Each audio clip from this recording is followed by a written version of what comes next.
E dando continuidade, teremos agora uma palestra com nossa querida irmã Vera Cristina Silva, de Ribeirão Preto, São Paulo, fundadora do Instituto Sathya Sai de Educação do Brasil, atualmente é membro do Conselho Consultivo e participante da Escola Sathya Sai de Ribeirão Preto, que falará sobre educação e valores humanos.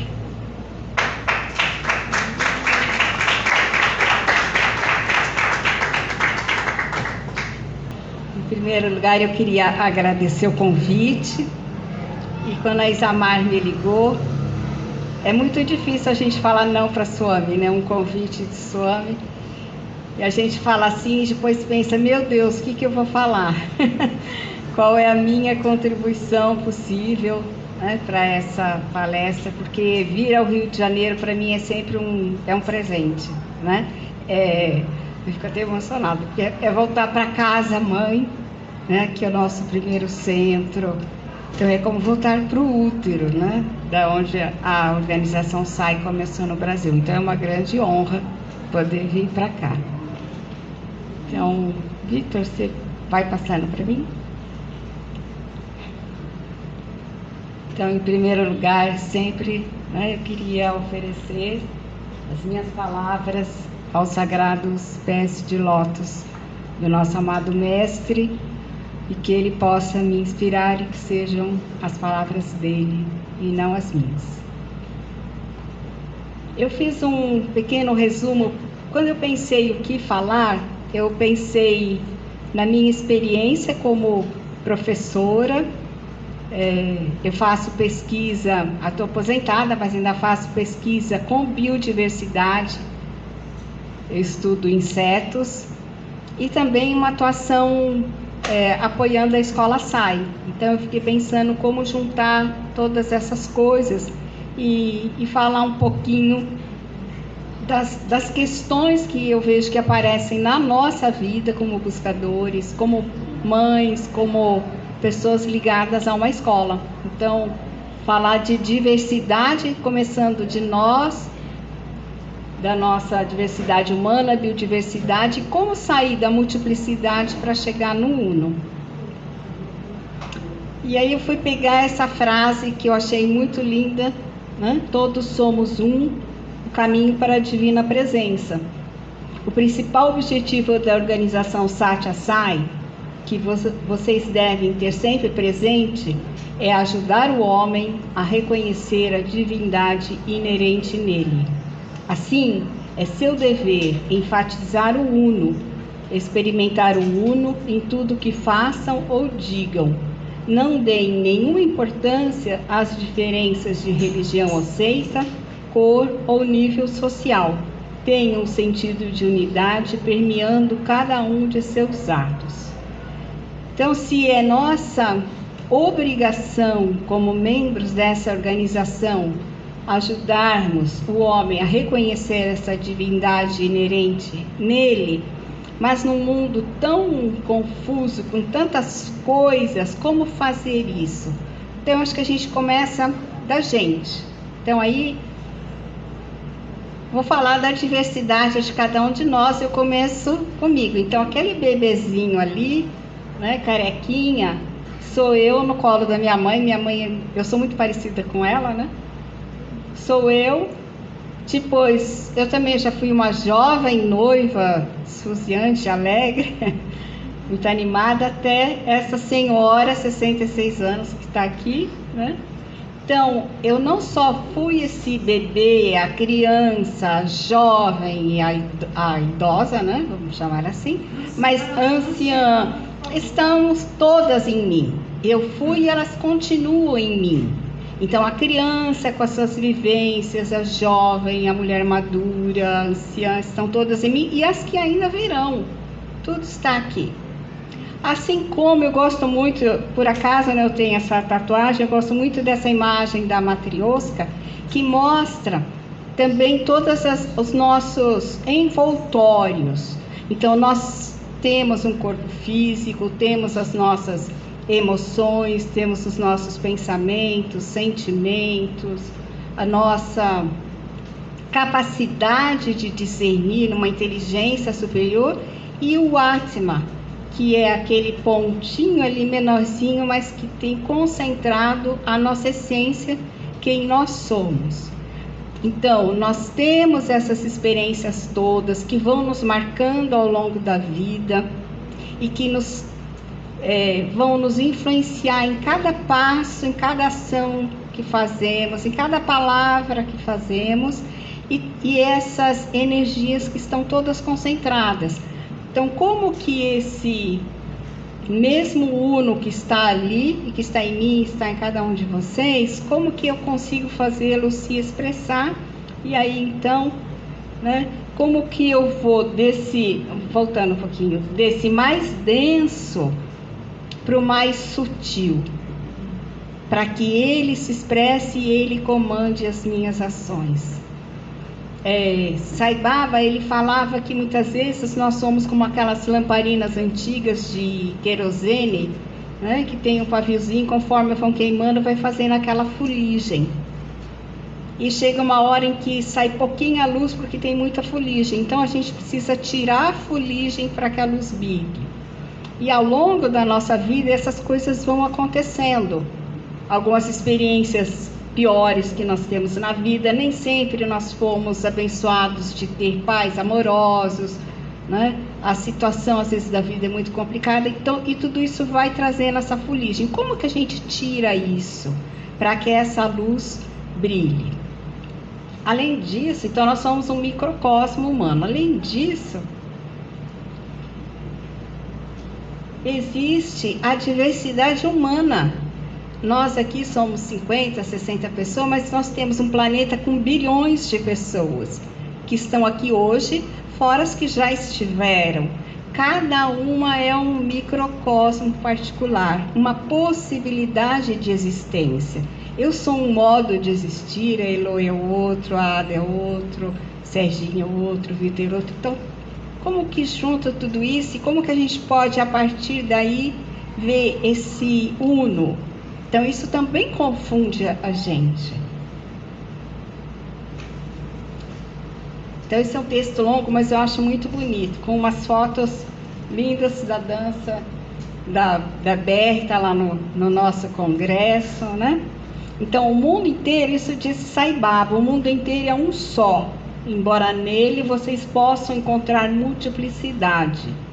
Neste mundo de pluralidade, existe o princípio subjacente da unidade. De todos os números, 1, 2, 3, 4, 5, 6, 7, 8, 9, o número 1 é o mais importante. Todos os outros números são meras modificações do número 1. A soma de 1 mais 1 se torna 2. E a subtração de 9 menos 1 se torna 8.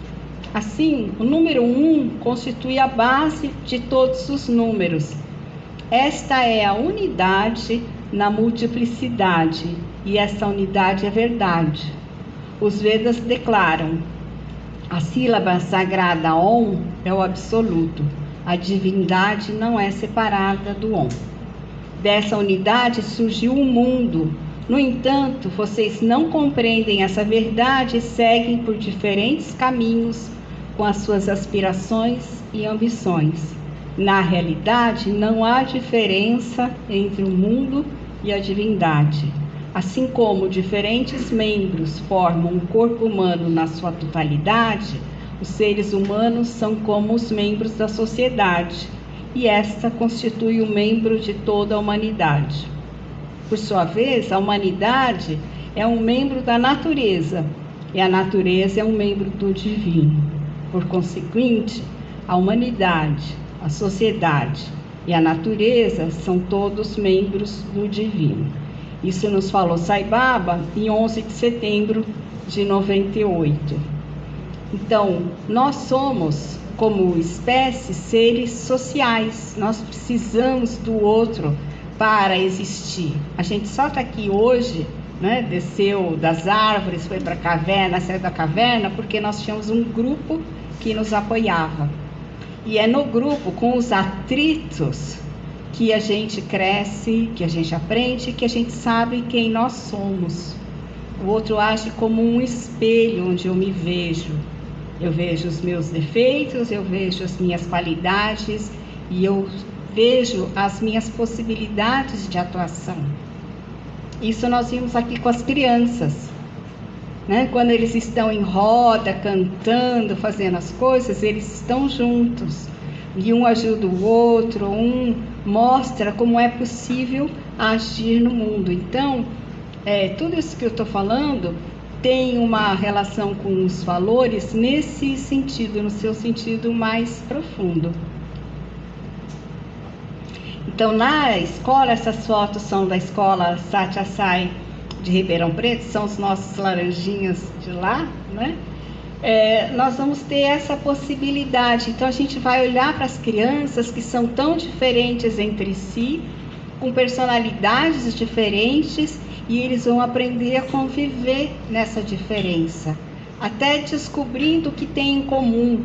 Eu gosto de bola. Nossa, eu também. E aquela música? Você sabe fazer isso? Olha, eu sei. Eu não sei. Eu te ensino. Então, eles vão aprendendo. Ali do lado era uma aula que eles estavam tendo sobre alimentação saudável. Eles estavam preparando uma salada de fruta. Então, vai experimentar uma fruta diferente. Eu não gosto disso daqui. Não, é gostoso. Olha isso daqui, põe um pouquinho de açúcar, fica bom, né? Então, é assim, um vai ajudando o outro. Então, é no convívio que a gente também vai crescendo. E aí, quando a gente fala de biodiversidade, Sai Baba também falou, por sua vez, a humanidade é um membro da natureza. E a natureza é um membro do divino. Eu gosto de natureza com esse N maiúsculo, porque é a mãe natureza. O povo quechua, o povo peruano, eles veem a natureza como mãe, Pachamama, né? A natureza que nutre. E eles dizem, quando a gente cria uma criança, a gente cria a criança e a criança nos cria. Quando nós criamos uma planta, acontece a mesma coisa, a gente cria a planta e a planta nos cria. Quando a gente cuida de um animal, cria um animal, isso também acontece. Então, é uma visão de que nós somos natureza. Então, você estava falando dos prédios, né, da cidade, né, Fernanda, de cedo, e a gente aprecia a casinha de um João de Barro e acha que é natureza, mas a gente olha para cá e não acha que é natureza. Por quê? Natureza é tudo que está fora do homem? Não, isso daqui também é natureza. Isso daqui juntaram barro, misturaram com cal, misturaram com várias coisas e fizemos a casa. Assim como o João de Barro faz. Quando a gente faz um móvel, o Moacir faz um móvel com a madeira é da árvore, né? O castor vai lá, rói tudo, constrói a barragem também com as árvores. Então, a gente não deveria se ver separado da natureza, porque isso é um problema. Tem a natureza e eu. Então eu vou proteger a natureza. Olha como eu sou boa. Não, eu não gosto da natureza. Isso daí é bobagem. Então a gente se vê separado.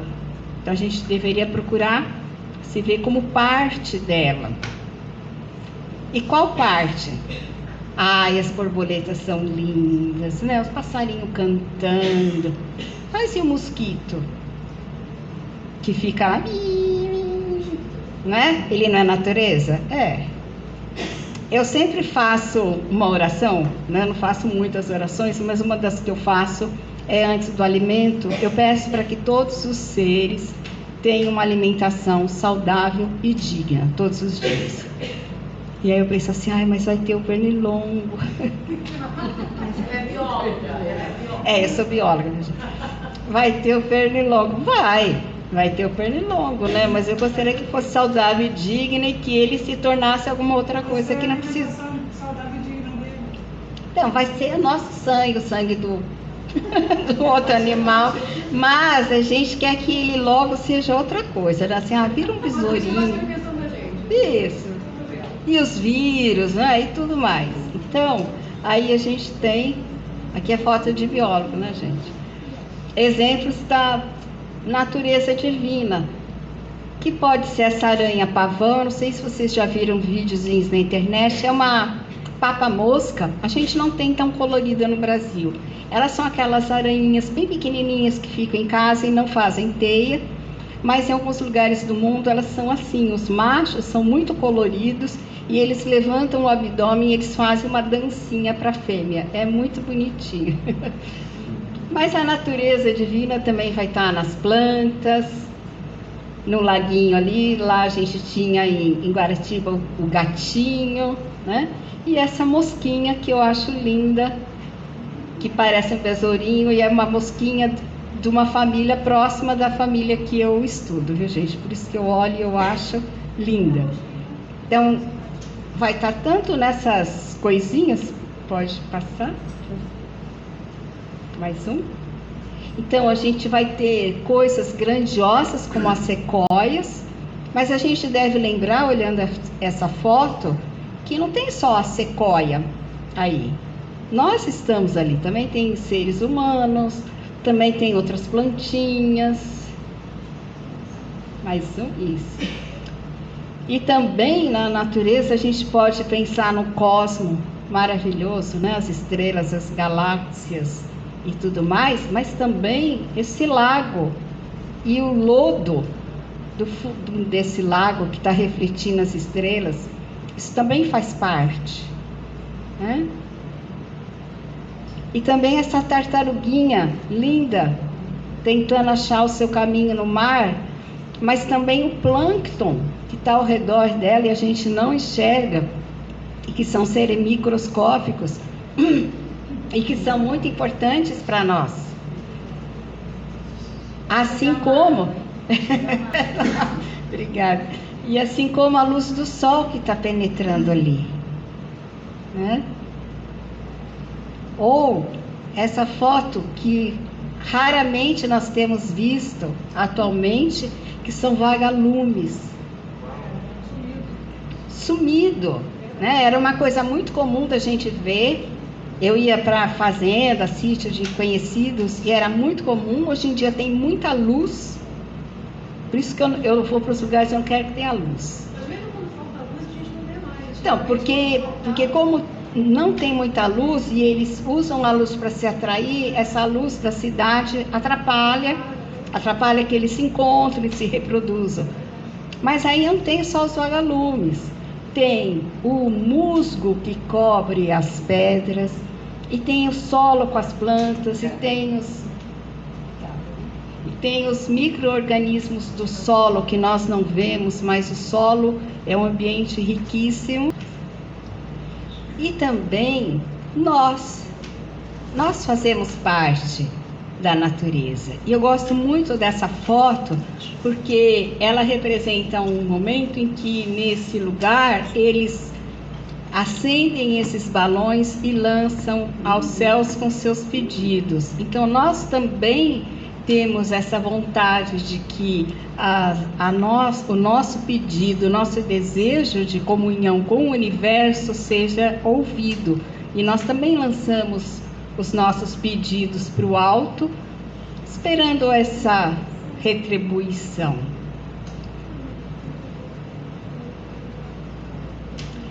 Então, existe uma divindade que percorre a biodiversidade.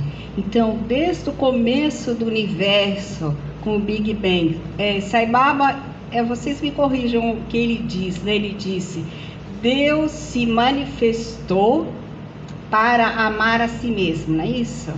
Para experimentar o amor, porque Deus é amor. E amor não manifesto é assim uma coisa quase que impensável, né? Porque o amor, ele envolve uma relação, envolve uma ação, envolve o outro. Então o amor não manifesta, ele precisava se manifestar para que fosse amor. Então tem o começo do Big Bang. E aí começa o planeta Terra. E o início de vida na Terra são milhões de anos, né? O início da vida humana na Terra. E aí a nossa evolução espiritual. desde lá do comecinho do Big Bang, mais uma. O que nós temos é essa continuidade de amor.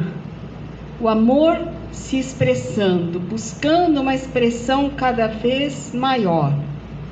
E é para isso que a gente está aqui, né? Então, perceber a nossa divindade, a divindade no outro, é fazer com que esse amor, que é a nossa natureza, é o que nós somos, se expresse.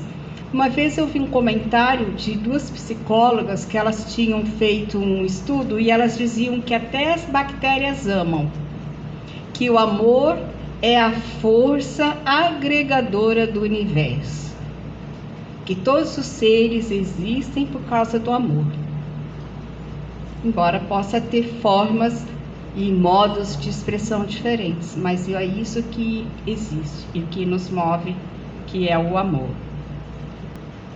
Isso. Então essas são fotos lá da escola Satya Sai. Esses já são a turminha do 1º ao 5º ano, que tem o uniforme azul. E como que a gente trabalha essa questão do amor pela natureza com eles? De várias formas, né? Entre elas, eles fizeram essa... É um tipo de uma horta sem ser exatamente uma horta. É um projeto muito bacana de fazer na escola que se chama TINI, Tierra de los Niños y Jóvenes, que é Terra dos Jovens e Crianças, em que eles fazem um canteiro e plantam 3 tipos de plantas. Uma para mim, uma para a comunidade e uma para a natureza. Então eles plantam alguma coisa que eles possam comer, tomatinho. Plantam alguma coisa para a comunidade, alguma coisa que possa dividir. Então pode ser uma erva, né? Salsinha, cebolinha, alguma coisa que tem bastante. E uma flor, por exemplo, que eles não vão comer, mas que as abelhas podem vir se alimentar, os besourinhos, os percevejos, né? Que não tem a utilidade, porque é para a natureza. E eles são responsáveis por isso. Então eles estão aqui fazendo isso. E aqui embaixo é uma foto muito interessante. A professora Ariana, ela é... Sim, eu sou muito fã dela, ela é muito sensacional. Esse é o Jubileu, o cachorro. Ele chama Jubileu. Ele é amicão de um dos meninos da escola. E ele saiu de casa, ele se soltou, ele foi seguindo o aluno até a escola, entrou e foi para a sala. E aí, enquanto avisavam a família, olha, o Jubileu fugiu, mas ele está aqui, vocês podem vir buscar, ele ficou na sala e foi sendo cuidado, e as crianças, ela continuou com a aula, né? Ele ficava ali com o amigo dele, depois ele ficava para baixo, não atrapalhou, né? Até que alguém fosse buscar. Então isso para mim também é uma coisa ótima, né? Um grande exemplo de como fazer isso. Eles vão fazer, agora na próxima semana vai ter, acho que é corrida pet, caminhada pet, alguma coisa assim, que também é uma atividade que elas fazem junto com uma loja de produtos animais que tem lá perto da escola, que as crianças levam os animais e vão caminhando, então faz exercício físico e alguma coisa assim. Então, para trabalhar também essa interação, porque também é um jeito de ajudar a criança a desenvolver amor pelos animais e cuidado, né? Quando a gente aceita que a criança tem um cachorrinho, um gato em casa, em geral a gente faz esses acordos. Olha, eu pego, mas você vai cuidar? Né? Você vai dar água, você vai recolher a sujeira, você vai levar para passear, né? Então a gente vai trabalhando algumas coisas aí com eles, né? E aí, então a gente chega nesse ponto em que nós vamos falar da multiplicidade à unidade. O mundo inteiro é um só, embora nele vocês possam encontrar multiplicidade. Como a gente faz esse caminho? E tem essa frase de Sai Baba, nesse parágrafo, que eu gostei muito, que ele fala que unidade não é junção, não é simplesmente juntar um monte de coisa, é percepção. O que significa unidade? Não é a junção de muitos, é a percepção da unicidade. Quando você tem espelhos ao seu redor, você vê suas muitas formas. Estas são todas diferentes formas suas, mas isso não é a verdade. Aquele que faz a pergunta e aquele que dá a resposta, ambos são um e o mesmo. Todos são um. A mesma pessoa aparece em muitas formas. Considerar estas formas como diferentes umas das outras é um erro. Isso ele nos falou em 2009. Então, quando eu mostrei aquelas fotos, minha bebê, a noiva e a anciã, ninguém achou que fossem pessoas diferentes. É a mesma pessoa em tempos diferentes. Mas quando eu olho aqui e eu ainda tenho esse olhar que eu vejo fragmentado, isso é um problema dos meus olhos. Eu sei que todos somos um. Mas eu sei, eu não tenho isso como uma certeza, né? Como uma verdade que vem e nos abarca a todos. Né? Mais um? Essa também eu adoro todas as frases, né? Todos são nossos companheiros de viagem. Todos são nossos companheiros de viagem na nossa jornada. Toda a vida, plantas, animais, não apenas os meus devotos, mas nossos irmãos embrutecidos, nossas irmãs plantas, não somente nossos irmãos os bons, mas também nossos irmãos maus, nossos irmãos espiritualizados e nossos irmãos perversos. Todos se dirigem à mesma meta, todos estão na mesma correnteza. Cada um se dirige rapidamente à liberdade infinita. E isso é uma carta de Satya Sai Baba para o Hislop, em 1971. É um trecho de uma carta que ele está conversando sobre a irmã, perguntando da irmã do Hislop, falando, sua irmã esteve aqui, está aqui, eu estou cuidando, e daí ele faz esse comentário. E é muito interessante, porque a gente também tende a fazer essa separação. Nós, o Fernando Noll brinca, nós seres iluminados, né, nós entendemos tudo, né, os outros não, e não é assim, né, eu acho que isso também é uma coisa muito difícil, a gente pensar que os nossos irmãos embrutecidos, os nossos irmãos maus, perversos, aqueles que não despertaram ainda, né, estão todos nesta caminhada, e eu consigo olhar para eles e enxergar o divino neles. Então aqui é muito fácil, né? Eu olho cada um de vocês e a gente vê essa luz, mas e naqueles que está tão cheio de fuligem em volta, como a gente faz? Então por isso que mesmo a gente, né? Por que a gente tem tanto atrito? Porque também a gente tem as nossas fuligens e a gente precisa olhar para elas. Então eu percebo que ao longo da minha vida foi muito importante esse processo de olhar para as minhas questões, né? Recentemente um moço, que ele é um sensei, ele falou, toda vez que a gente tem um problema com alguém, esse problema não está no presente, esse é um problema do passado. Se eu estou dirigindo o carro e vem alguém e me fecha e eu fico brava, eu estou brava com o motorista que me fechou? Ou eu estou brava porque eu me senti desrespeitada? Imagina eu ser desrespeitada porque lá atrás já me desrespeitaram e foi muito ruim. Então é lá atrás. Então enquanto eu não resolvo essas coisas lá de trás que vem chegando, vai ser muito complicado. O presente toda hora vai estar me falando, mas tem aquela coisa lá, sabe, que você não resolveu? Sua baixa autoestima, sabe, essa necessidade de ser vista, de não ser... Então, a gente precisa olhar, acolher, porque é a nossa criança, como eu mostrei, né? Então a gente tem que falar, não, ó, tá tudo bem, né? Tá tudo bem, eu agora sou grande, eu dou conta, fica tranquila, viu? Eu resolvo. Porque senão é muito difícil isso. Entender que para algumas pessoas eles também não conseguem resolver as coisas de uma forma civilizada, amorosa, e aí a gente dá o limite, né? Por isso que as crianças pequenas são o nosso foco. Por isso que as escolas Satyasai são tão importantes, porque até os 7 anos é fundamental.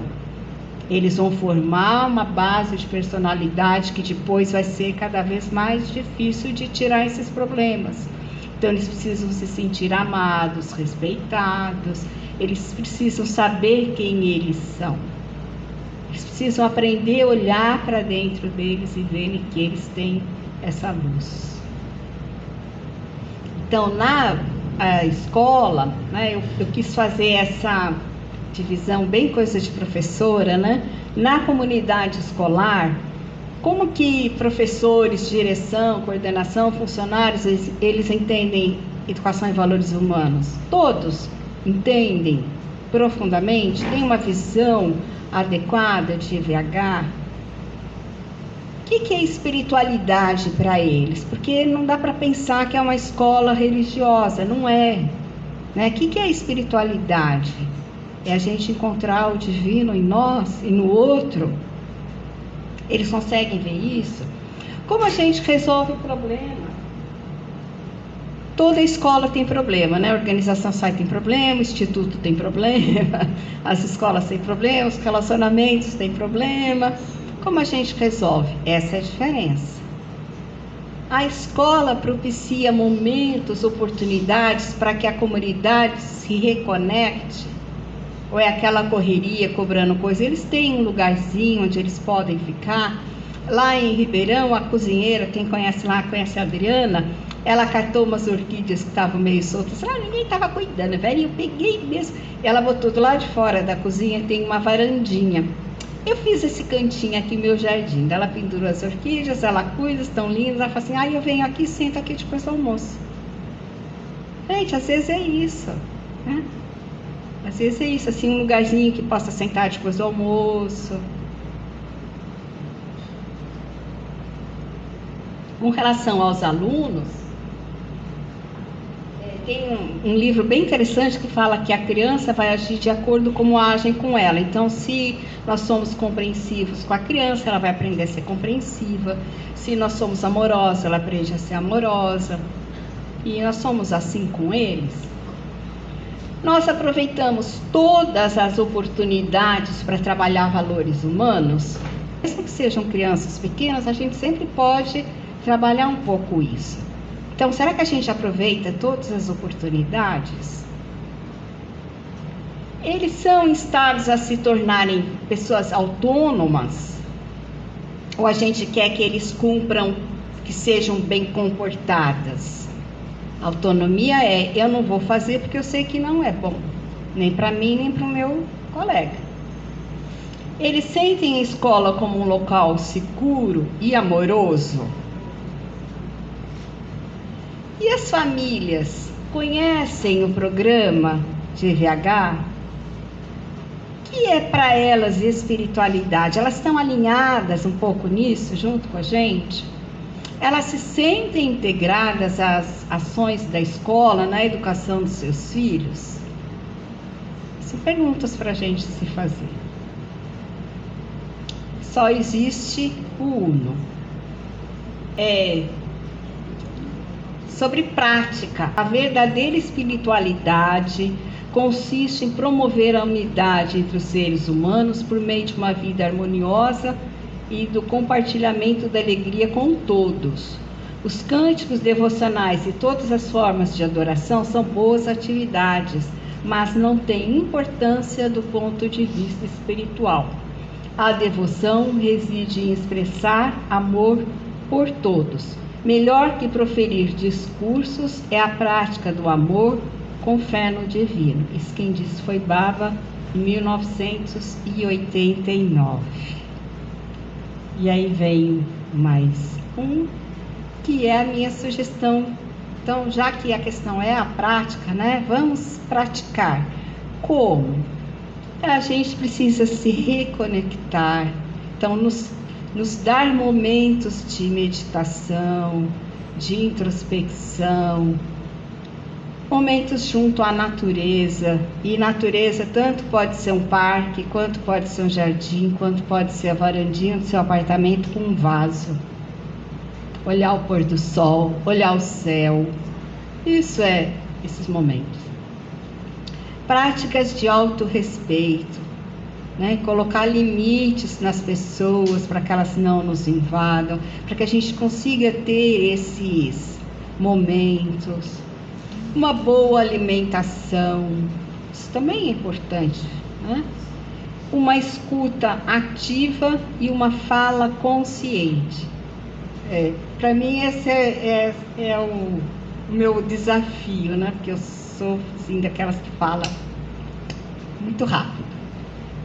E isso, então, eu acho que é um modo, como eu vejo, que nos ajuda a chegar nessa percepção do divino em nós, para que a gente possa ver o divino no outro, né?